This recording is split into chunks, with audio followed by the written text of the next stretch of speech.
I also feel like Kana didn't really level up more compared to, you know, Winter and Spring. But again, my biggest one is I really want to see BB take the fight to him in terms of, you know, not just rolling over and not playing, you know, Rumble and Chase and all of this stuff. Yeah, the more interactive one to at least, you know, force his comfort zone later in Fearless. It's a good question, because I agree that I've obviously we were hyped for the Warwick, and that one ended traumatically against the CB-LOL or the LTA. Yeah, but that one was like a bad counter pick because it's not a counter pick. Yeah, it's just yeah, like, you know, full comfort. Like it works. We're just talking about top lane 1v1. It's like Kana's the best in our region individually, right? I don't think that I think that's pretty undisputable.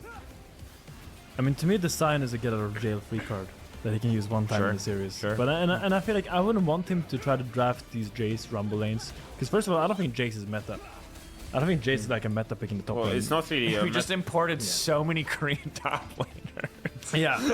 I think Rumble. Rooster and Ghana.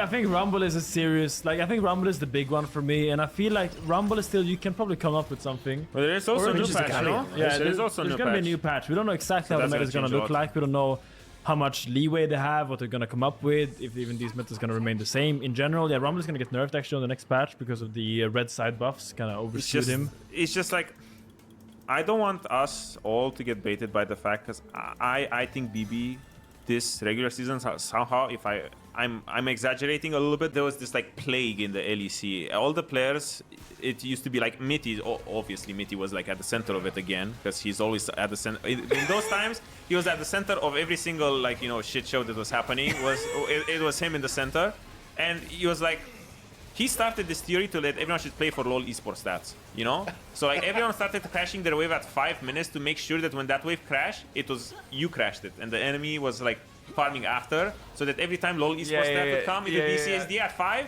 Wow, it's 20. You were 20 minions up, but 30 seconds later you're actually even, you know? Genius. Yeah, but now this is the same as with your soul kill. You say that's a problem, but I mean, I was abusing it to the max. I remember you abusing it. You play in a team environment because you're like, oh yeah, the game is going really good. If we keep this up, we're gonna win. And everyone's getting like, you know, morale from it.